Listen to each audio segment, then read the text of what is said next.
అందరికీ వందనాలు. శుభ శుక్రవారం శుభాకాంక్షలు అందరికీ. ఈ సమయాన్ని దేవుడు నాకు ఇచ్చినందుకు దేవునికి కృతజ్ఞతలు చెల్లించుకుంటున్నాను. సంఘ పెద్దలకి అయ్యగారికి వందనాలు చెల్లించుకుంటున్నాను. దేవుడు సిలువలో పలికిన 4వ మాట మత్తయి 27వ అధ్యాయము 46వ వచనం. ఇంచుమించు 3 గంటలప్పుడు యేసు ఏలీ ఏలీ లామా సబక్తా అని బిగ్గరగా కేక వేసెను.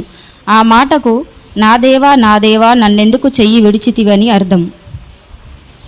ఈ 12 గంటల సమయానికి ముందు 9 గంటలకు దేవుణ్ణి సిలువకు వేశారు.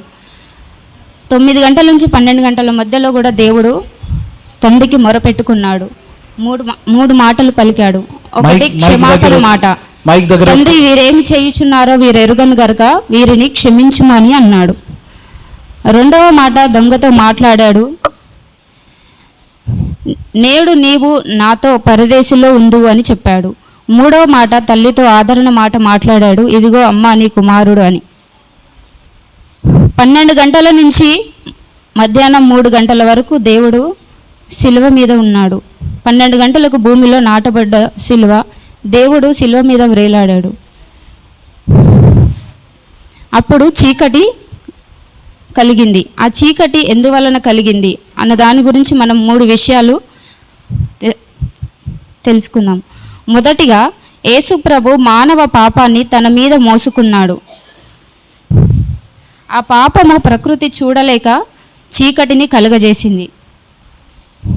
రోమీయులు 8:22. సరే ఎవరైనా చదువుతారు?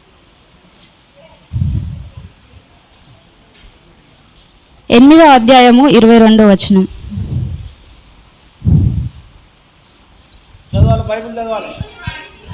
సృష్టి యావత్తు ఇదివరకు ఏకగ్రీవముగా మూలుగుచు ప్రసవ వేదన పడుచున్నదని ఎరుగుదుము. ఆమేన్.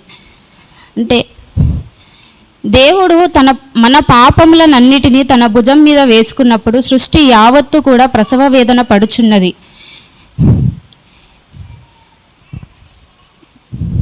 దేవుడు ప్రసవ వేదన పడుచున్నది. అటువంటి వేదన దేవుడు పడుతుండగా ఈ ప్రకృతి చూడలేక చీకటిని కలుగజేసింది.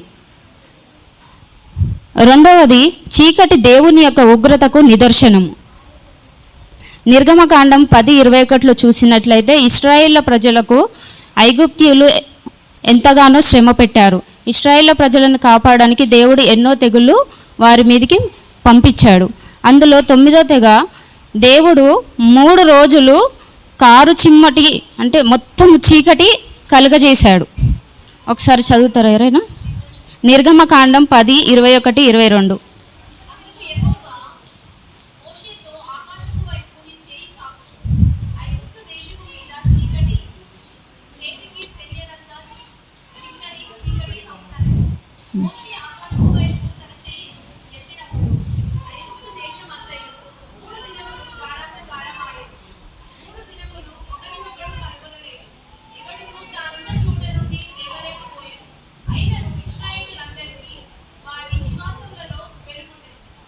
ఆమెన్. దేవుడు మోషేకి చెప్పాడు, నువ్వు ఆకాశం వైపు నీ చెయ్యి వెత్తి ప్రార్థించుము, నీ చెయ్యి కూడా కనబడనంత చీకటిని నేను 3 రోజులు కలుగజేస్తానని. అటువంటి ఉగ్రత దేవుడు ఐగుప్తీయుల మీద కలుగజేశాడు. ఆ తర్వాత గొర్రెపిల్ల యొక్క బలియాగము.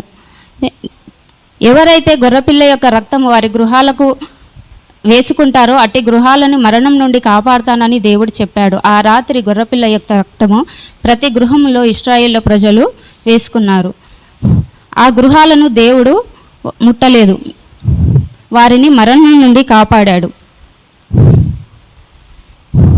3వది ఎందుకు చీకటి కమ్మింది అంటే దేవుడు తన కుమారుడి వైపు చూచుచుండడం మానేశాడు.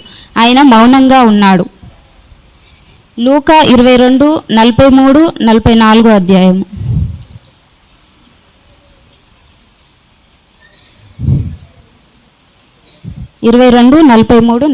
అధ్యాయం.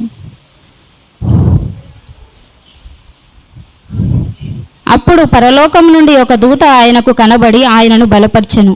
ఆయన వేదన పడి మరింతగా ఆతురముగా ప్రార్థన చేయగా ఆయన చెమట నేల పడుచున్న గొప్ప రక్త బిందువుల వలె ఆయను.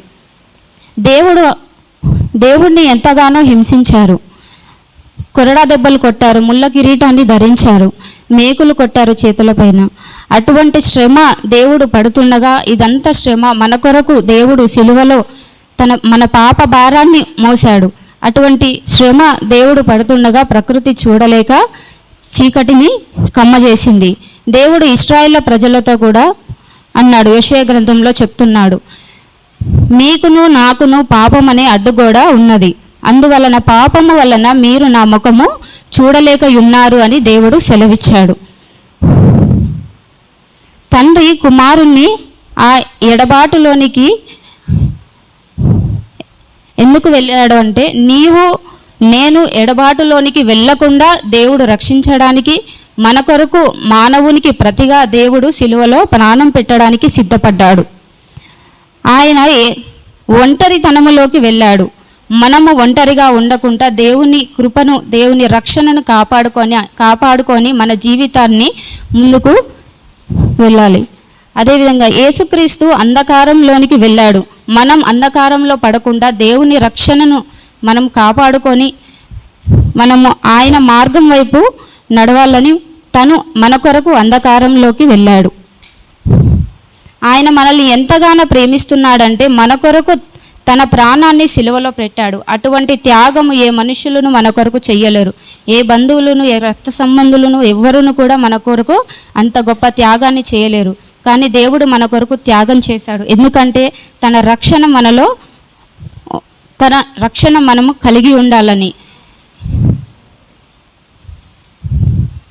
దేవుడి కొద్ది వాక్యాన్ని దీవించును. థాంక్యూ అమ్మా.